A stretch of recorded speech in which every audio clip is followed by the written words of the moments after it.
Okay, get ready because we're going deep into AI voice cloning today. We've got a ton of YouTube tutorials and documentation for this software. It's called Retrieval-Based Voice Conversion WebUI, RVC WebUI for short. And basically, well, imagine making anyone sing any song, or even like creating a digital twin of your own voice. Yeah, it's really wild what this tech can do. I know, it's crazy.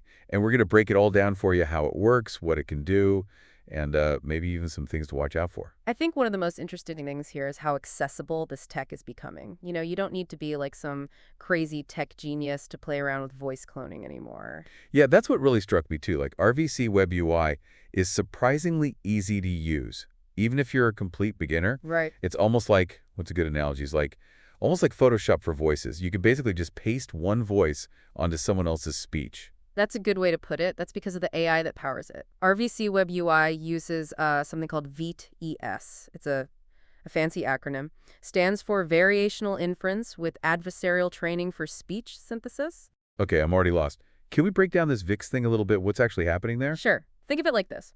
VITS is like a vocal chameleon. It studies a voice, figures out its unique patterns and quirks, and then learns to imitate them perfectly. So it's not just like copying and pasting. It's actually analyzing and understanding the voice. Exactly. It actually goes even deeper than that. The software also uses a retrieval-based approach, which means it has like a whole library of voice characteristics to draw from, and it finds the best match to create a really convincing clone. Wow, so it's like having a giant library of vocal building blocks, and RVC WebUI knows just how to put them together. Yeah. That's pretty mind-blowing, and you don't even need hours of recordings, right? I saw you can get pretty good results with just a few minutes of audio. That's right. The older tech needed tons and tons of data, but RVC WebUI is much more efficient. They can pick up the essence of a voice from surprisingly little audio. Okay, so let's say I want to clone my own voice. What kind of audio should I use? Can I just use like my podcast recordings? Well, quality is key here. You want clear audio, recorded in the quiet environment. The less background noise, the better. Think like recording in a professional studio, not a bustling coffee shop. Ah, okay. No more podcasting from my apartment then. Got it. So once I have those clean recordings, what's the next step? Well, that's where the real magic happens, training the model. You're essentially teaching the software to recognize and replicate your unique voice. Okay. And the software actually like walks you through that whole process, right? I saw there are even options for like more advanced users who want to fine-tune things. You're catching on quick. Yeah, you can go for the simple one-click training option, or you can dive deeper and adjust settings like the number of training cycles or epochs and the batch size for processing data. Okay, hold on. Epochs? Batch sizes. I'm getting flashbacks to my high school math class.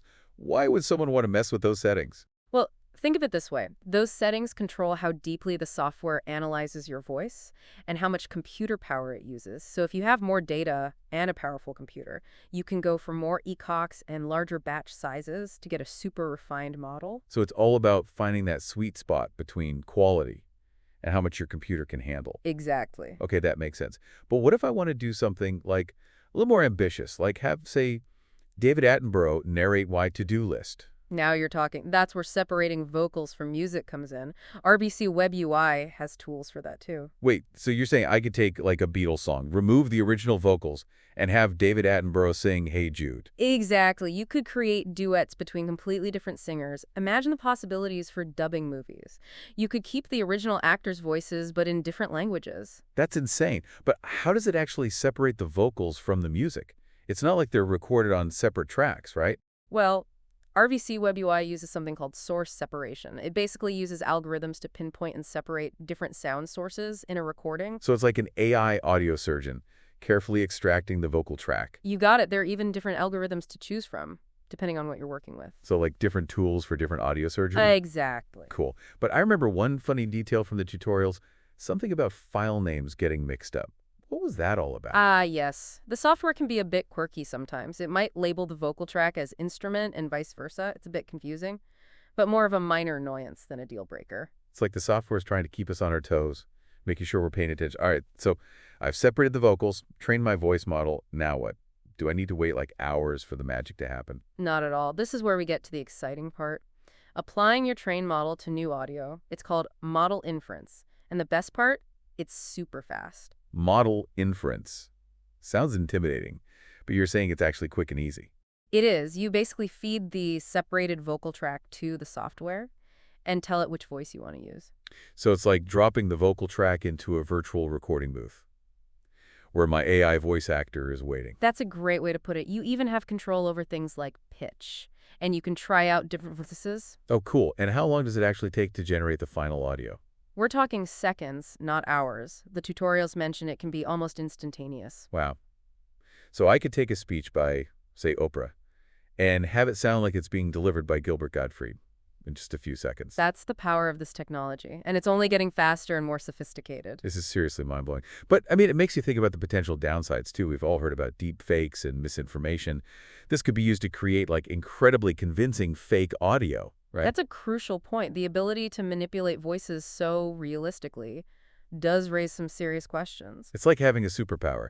It could be used for good or for evil. Exactly. That's why it's so important to have open conversations about the responsible use of this technology. We need to be aware of the potential risks and think about ways to prevent misuse. So it's not just about, like, all the cool things we can do, but also the responsibility that comes with it. Right. It's like opening Pandora's box. Exactly. This technology has the potential to change so many industries, from entertainment and education to accessibility. But with great power comes great responsibility. This has been a fascinating deep dive into AI voice cloning so far, and it feels like we've just scratched the surface. You're right. There's so much more to explore. But before we go any further, let's take a moment to digest everything we've learned so far about RVC WebUI, its incredible capabilities. Sounds like a plan. We'll be back in a flash.